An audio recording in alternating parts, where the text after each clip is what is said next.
So the big question is this: how do most agents who struggle to get the information that most successful agents hoard to themselves grow and prosper without this information? That's the big question, and this video cast is the answer. Welcome to Real Estate Rockstars. I'm your host, Pat Hiban. All right, guys, well, we've tried the new show for a number of episodes, and the downloads have spoken. You guys love this show.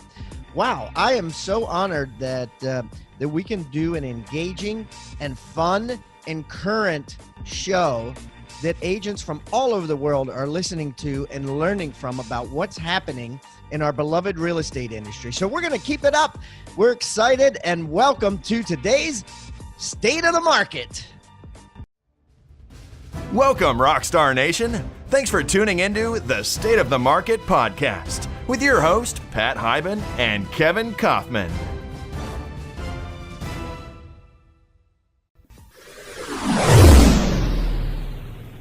All right, Rockstar Nation, good to be back, and we are going to run down the news today. I'm here with my co-host, Mr. Kevin Kauffman. Kevin, how's your week going, bro?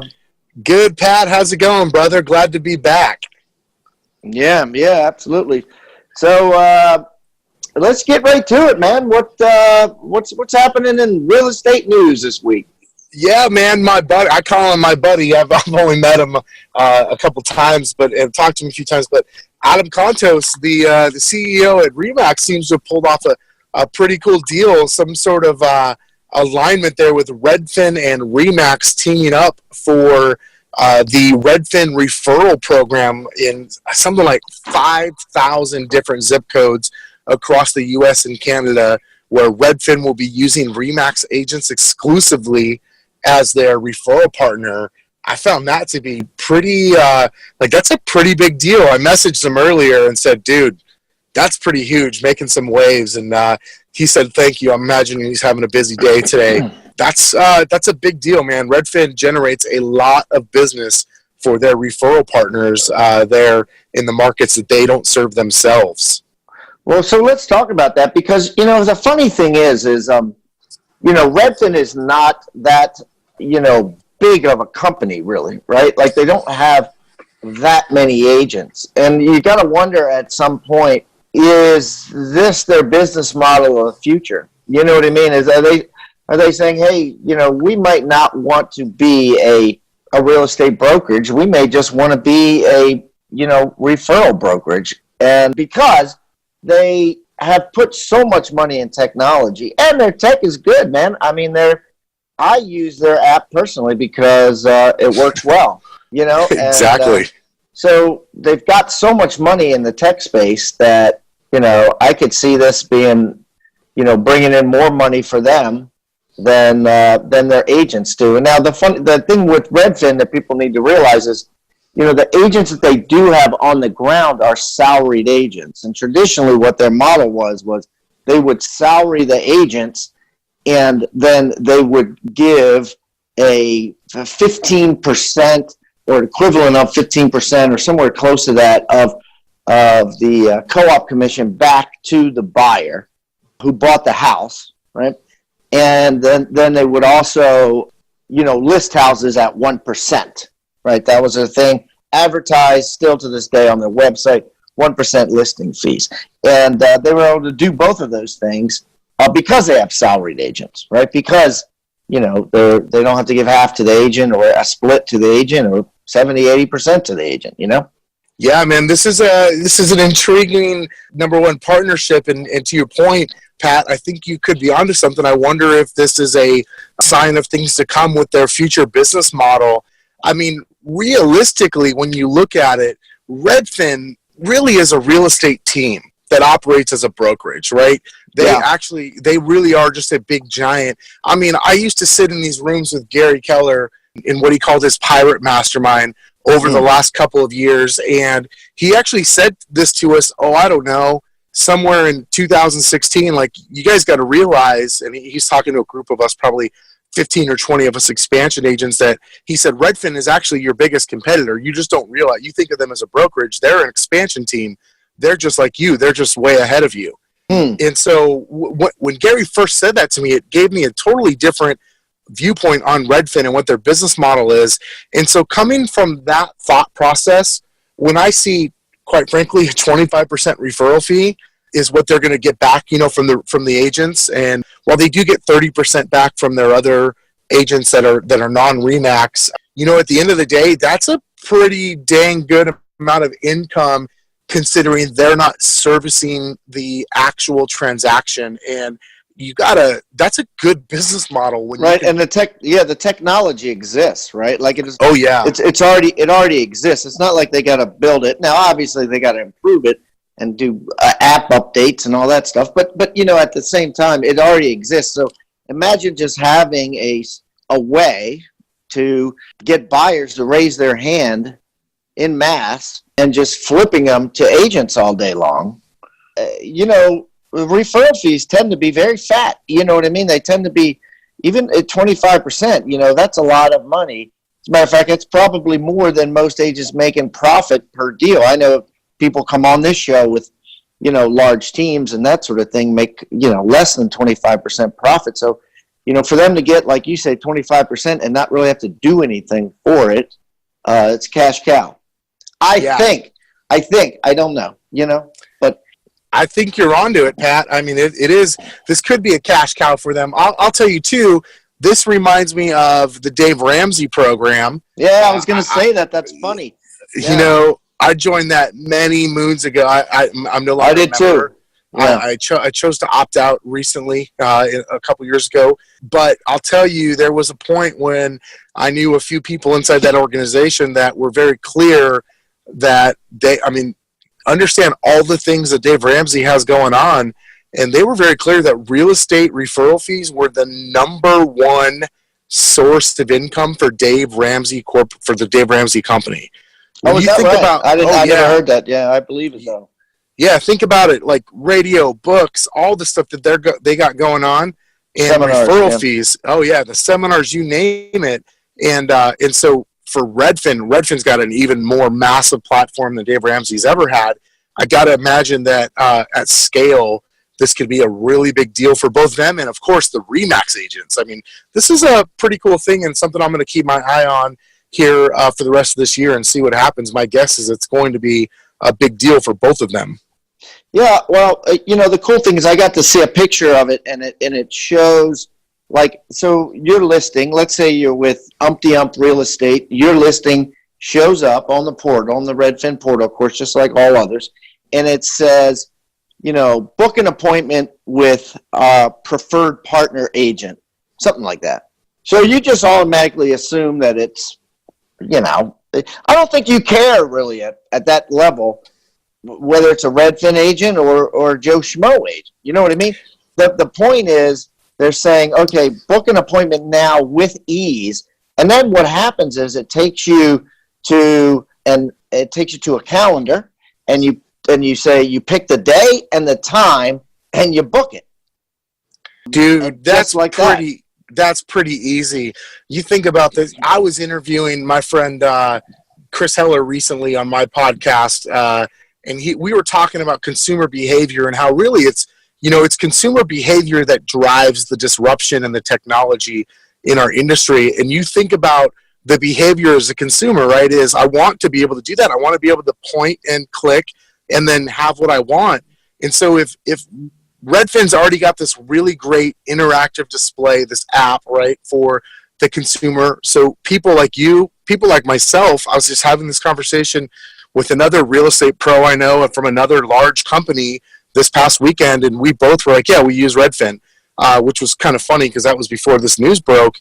And now I can go schedule, if I'm a consumer, I can just schedule my appointment right there from the app. So easy. I don't care. If I'm the consumer, I don't know that I care that they're with Remax or not. I'm probably not paying attention to it. What I am paying attention to is the ease in which I'm able to schedule my appointment. That's pretty amazing. And I think in general, human beings don't like talking to people on the phone as much anymore. I got a perfect example. Just today, I'm in Austin, Texas, looking at a piece of property here. Long story, it's in an opportunity zone, and I'm going to invest some money in it. And my wife is here, and so I said, hey, I want to see if I can get a massage somewhere. And she's like, well, there's a spa right across the street in JW Marriott. I said, well, can you go online and book something for me? And she was able to book it online. But then she got a message that said, you must call to confirm your credit card. And I remember thinking, literally, I just thought, what a pain in the ass that I have to call and give them my credit card. Then I started thinking, what is the big deal? It's like a 30-second phone call. But here I was bothered by it. And I think that this plays into the Redfin thing, where you could just literally, you see the agent's face like Uber, right? And you see their face, just like an Uber, you see their car, you see their face, you see their schedule, you book the appointment, and it's done, right? There's no calling, like calling a cab and having it dispatched. It's just, I think it's brilliant. I think it's modern day, and I think it's a great way for them to get referral fees too. And I think it's a good score for RE/MAX, because I think RE/MAX, has struggled in the last couple of years with a value proposition, against a lot of the competition. And this certainly gives it a ton of value proposition, and that, hey, look, if you happen to be in one of these zip codes and you own a RE/MAX franchise, this is what you get, leads. And I've said for a long time that the biggest value proposition any real estate broker could give in the future is leads. If you could give leads, that's the big, nothing else matters. All right, guys, why waste thousands of dollars and countless hours on training that never touches on what matters most? How to make more money in real estate. For just $7, you can start a 1-week trial at Rebus University today. And what that means is $13,000 worth of real estate courses on how to make more commissions will be available to you for $1 a day. It's all you can eat. Go in there and take them all if you can. Only $7. To start your 7-day all-access free trial, go to futureofrealestatetraining.com. These courses are guaranteed to get you more listings, more leads, and more commissions. Futureofrealestatetraining.com, or just text the word trial to 444-999. That's TRIAL to 444-999.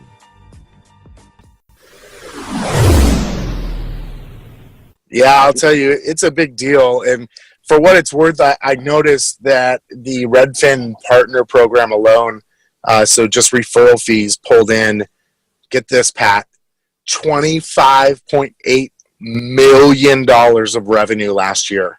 25.8. Okay. So do you know what they made? What they made in real estate commissions from their agents? I don't, but my guess is this probably exceeds it. I could be wrong. I'll have to look that up. Maybe that's on like their public filings or something, since they're a public company. Yeah. Well, that's a lot of money. $25 million just for that. Yeah. And so I think it'll get bigger and bigger and bigger. It's very interesting. Now, what happened traditionally in the past, and Redfin has changed this over time, as any company zigs and zags and changes things. So they used to give like $1,500 to the consumer. So it would say, buy this house or look at this house with our agent. You get $1,500 back, or the equivalent of 15%, I think it was. And then they changed it. So, and what happened was, So what happened was, with the referral partners would pay Redfin 30%. And then Redfin would take that 30% and pay half of it, 15%, back to the buyer. So the agent wasn't affected, right? Redfin paid that out of their profit. But they changed that, and they don't do that anymore. They don't give a rebate.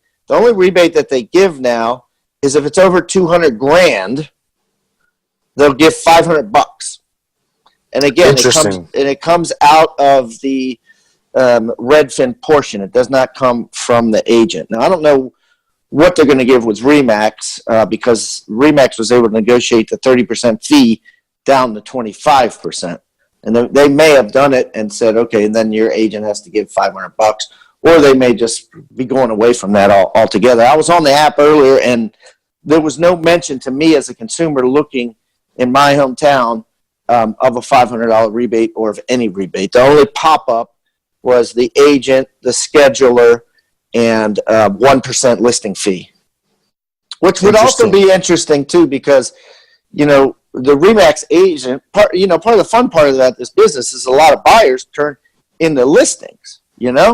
So on some level, that I guarantee you that Redfin is going to be like, hey, you can have this buyer, but we need to. I'm just wondering how they're going to deal with that. How they're going to deal with that 1% listing fee. Are they going to make the RE/MAX agent, if the RE/MAX agent lists it, do they have to list it for the 1% fee, or do they just tell the consumer, oh, we don't have that in this area? Yeah, that's that is interesting. So this agreement is for 2 years, and they've already decided what they would do is evaluate it for 2 years and then see if it makes sense to continue going forward. So my guess is they'll probably work through some of this stuff, and my guess also is that within 2 years, there'll be some sort of shift in market dynamics, and that'll give them a chance to see what happens, with listings and where the market's going over the next couple of years, because we know that impacts a lot of agents' ability to take listings. So should be fun to watch. That's for sure. Yeah. I think it's a good deal for both, and we'll see. Let the chips fall where they may. So, have you seen anything about what Nolly and I talked about last week about the lawsuit, the class action lawsuit? I mean, I saw a lot of chatter after that on Facebook and throughout. Yeah, probably more chatter than anything else. I haven't seen anything significant or important come down. It certainly started many conversations. I've seen there's a lot of, I'll call it heated debate. A lot of people with obviously some very strong feelings and opinions on it and what that could mean to the future of our business. And who knows how the chips will fall there in a court of law. When it's in a court of law, you just never know. But I guess I would say this: I don't want to worry about something till I really need to worry about it. And NAR is the largest lobbying group on the Hill, and while I don't want to just rest on those laurels, we do have that going for us as realtors, and my guess is on some level going to come into play for those of us as realtors that we've got. There's a lot of money up there in Washington D.C. that we put towards lobbying to protect our industry. Yeah, absolutely, and these class action lawsuits, man, these things last forever. I mean, they're talking decades sometimes. I mean, they're not a fast process. So anyways, that's something else we'll watch. So I saw Get Riley went out of business. Yeah, so I thought that was interesting. You know what I found really interesting, though, Pat, is so within a couple of days, I see Get Riley shuts down, or Riley, I guess, as they had changed their name. Well, tell everybody what that is, what it is, so that people know. So use the service. Riley was a lead follow-up automation service where somebody comes and registers on your website. Say you got a Boomtown, Commissions Inc., KV Core, Market Leader website, whatever that is, right? Wolfnet, and somebody registers on your website, and so what they do is they go and they start to pre-qualify the lead and work to turn them into an appointment or client for you. And what that did is apparently it started a bunch of problems, right? So number one, I remember early on, the first time I checked them out, which I want to say was like 2016, maybe 17. It was actually 17. I couldn't even get on to check them out. Like, they literally couldn't onboard anybody else because they didn't have the capacity to service the customers they already had. I mean, this is a company, though, like they emerged from Y Combinator, which is the startup accelerator there in Silicon Valley that really a lot of the major companies, a lot of these unicorn companies that we've all heard of, Uber, Lyft, et cetera, came out of. And so this is, it's not like it was a company that didn't have any sort of, future or track, but something happened and they just all of a sudden shut down operations last week. They said, we're returning what's left of our investors' money. They claimed it was something like 20%. They said that we're going to return it to the investors, and just all operations have ceased, which I thought, okay, well, you don't see that happen every day. But then I see a couple days later, I think it was early this morning, maybe late last night, LionDesk, the CRM, launched a text message-based lead conversion assistant that they're calling Gabby. Now, I think these are two different things, right? They're all coming out. They're all coming out with like names for the robot, essentially. Well, first of all, I heard that Get Riley, or I think it was GetRiley.com was that's where I'm getting that Get Riley, but Riley, which was the name of a virtual assistant, but it was I think with Riley it wasn't a robot. These were real people. They had a whole floor of people, and a lot of what they did, if not all of what they did, was text. And I had been told, like probably 6-7 months before today, that they were shut down. Now, when someone says that, what's shut down, I guess when it's kind of like your Facebook account gets shut down because you added too many friends, right? You know what I mean? Like it's shut down, and then 48 hours later, after you say, "Hey, what happened?" and and they re-up you or whatever. Instagram accounts get shut down and then open back up. And I had heard they were shut down because of some violations. And again, this is hearsay. This is just I tried to find something about this online, couldn't find anything. But it was something about just like all of these texts coming out all at once, and then I don't know whoever regulates that, right? Asked them to cease operations for. I don't think it lasted a lengthy shut down for a couple of days, is from what I remember the story going. But anyways, I think when you're dealing with text like that, it's text companies like that that text at a high level. It's just it's crazy. It just it's just sticky. People get annoyed by text things that text getting too much text. Plenty of people make a decent living selling real estate, but how many manage to make millions, to become a millionaire? Imagine how much more profitable your business would be if you had the chance to learn from someone who actually made their millions selling real estate. Rebus University instructors know what it takes to build a highly successful, highly lucrative real estate business because they've done exactly that. These self-made real estate millionaires spent years in the trenches, identifying exactly what works in today's markets. And that's exactly what they teach. Right now, we're running a 7-day trial on Rebus University's All Access package. For just $7, you can get access to every course. Every millionaire real estate instructor, there's over 40 of them. 40 millionaire real estate instructors that Rebus University has to offer. You have access to all of them.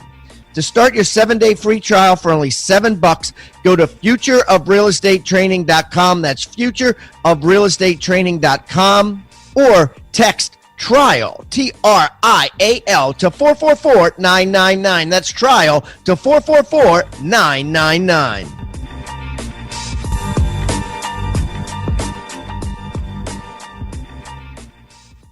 Hey, real estate agents and rock stars. If you're getting value out of the content in this episode, make sure you like the video and subscribe to this channel. Also, click the little bell icon to be notified about upcoming episodes.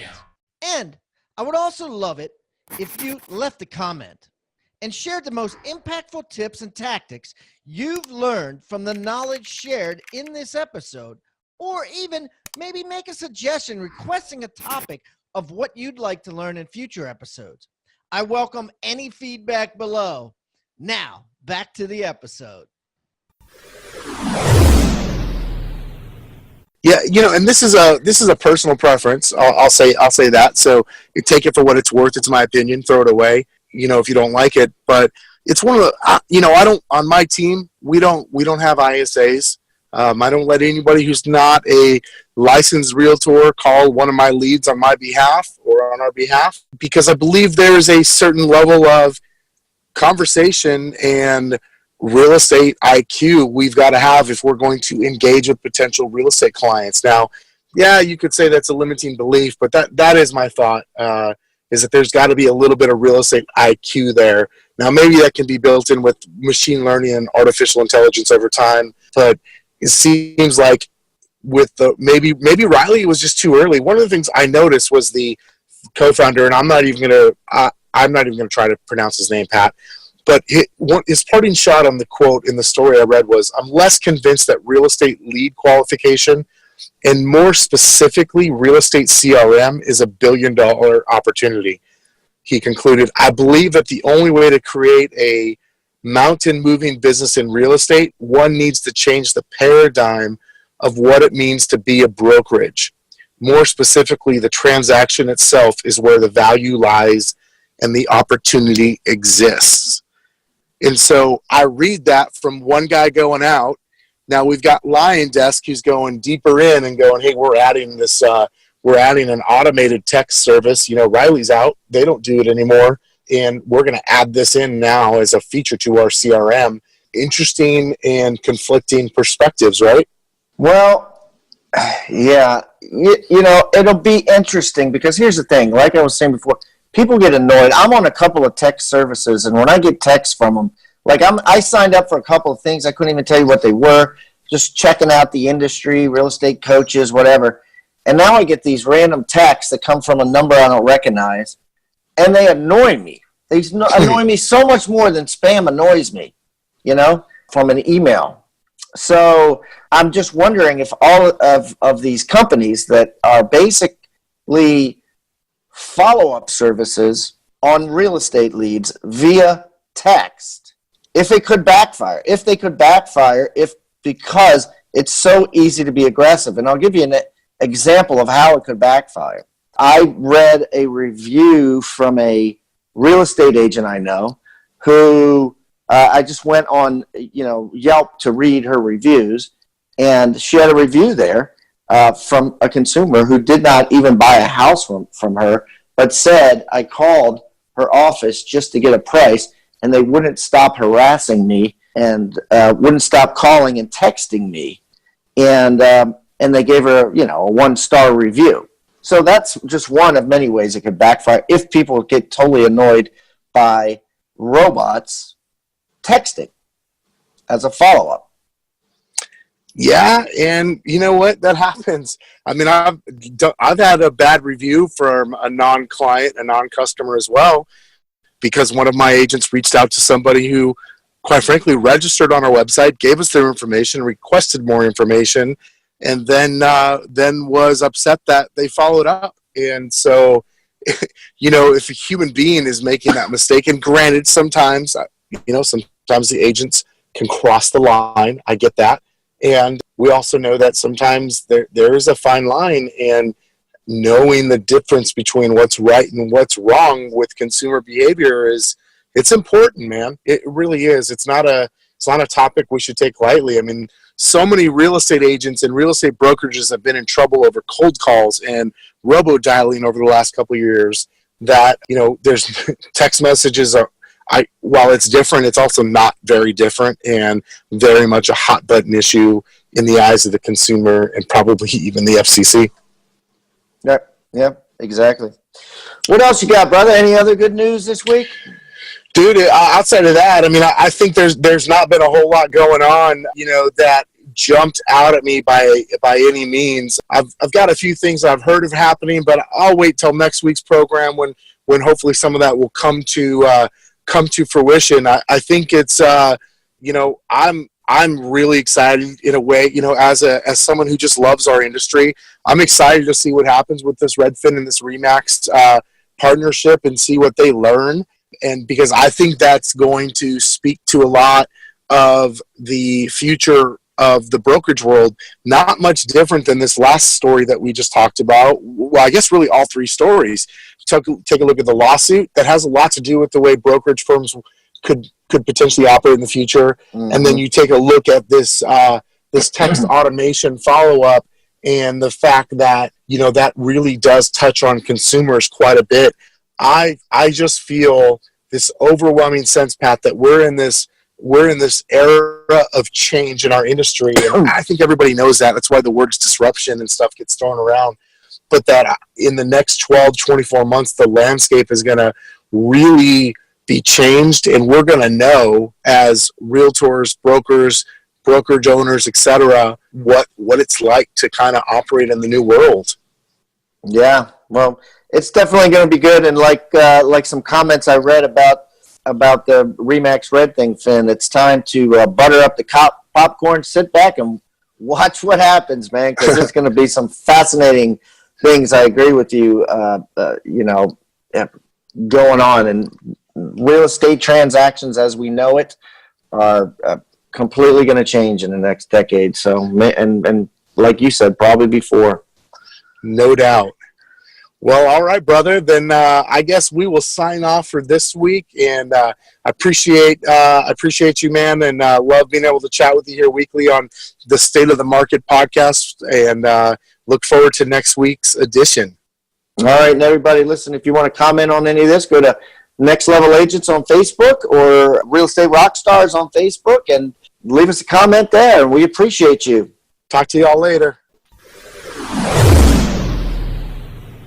Thanks for tuning into the State of the Market podcast with your host, Pat Hiban and Kevin Kauffman.